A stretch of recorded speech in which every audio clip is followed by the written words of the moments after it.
Jannati odamlar kitobini yozgan muallif barchamiz Sariq terni minib asari orqali yaxshi taniydigan sevimli yozuvchimiz Xudoyberdi To'xtaboyev. Ammo bu kitob Sariq terni minib kabi kulgili yoki sarguzashtli emas. Bu yozuvchining o'z boshidan o'tgan voqealariga asoslangan juda jiddiy, odamni ham yig'latadigan, ham chuqur o'ylantiradigan asardir. Kitob nima haqida? Ikkinchi jahon urushi davri. Erkaklar, otalar, akalar yurtni himoya qilish uchun urushga ketishgan. Qishloqlarda faqat keksalar va ayollar, yosh bolalar qolgan. Urush maydoni uzoqda bo'lsa-da, qishloqdagilarning hayoti ham xuddi urushgandek og'ir kechadi. Yeyishga non yo'q, kiyishga kiyim, hamma narsa, hatto dalada yetishtirilgan bug'doy ham urushga, frontga yuborilgan. Odamlar ochlikdan o't-o'lanlarni yeb kun ko'rishadi. Mana shunday dahshatli ocharchilik va qiyinchilik davrida odamlar qanday yashadi? Kim o'z nafsi uchun sotqinlik qildi? Kim o'z odamiyligini saqlab qoldi? Asar mana shu haqida. Asardagi qahramonlarni yaxshi tushunish uchun ularni ikki xil odamlarga ajratamiz: yaxshilar va nafsi yomonlar. Bosh qahramon yozuvchining o'zi. U urush yillarida ota-onasidan ayrilib yetim qoladi. Juda yosh bo'lsa-da, ochlikni, sovuqni, yetimlikning achchiq alamlarini totadi.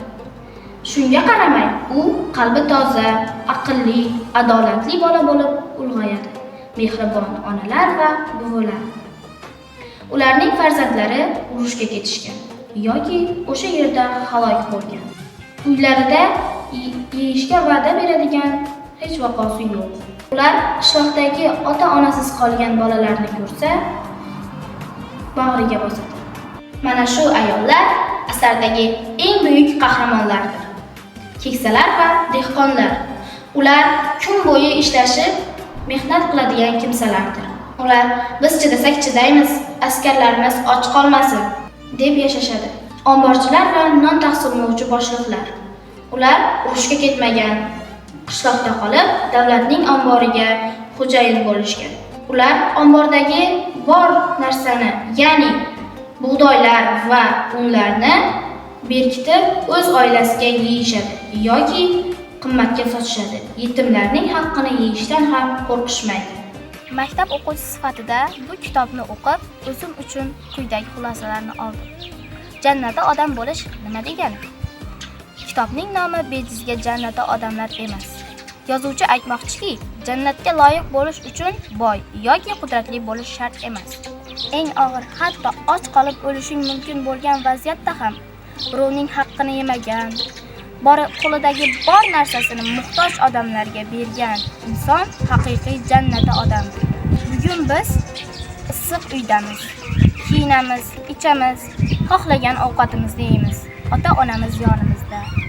Ba'zida qaysidir ovqatni yoqtirmay injiqlik qilamiz. Bu kitobni o'qigan har bir o'quvchi o'zi uchun kerakli ma'lumot olishi mumkin. Bizga bu tinchlikni sovg'a qilaman deb qancha bobo va momolarimiz aziyat chekkanini bilib, ularga hurmatimiz ortadi.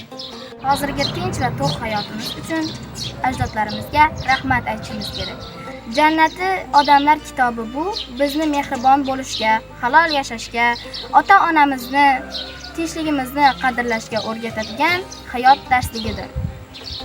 Bu kitobni o'qigan har bir inson yomonlikka hech qachon qo'l urmaydi.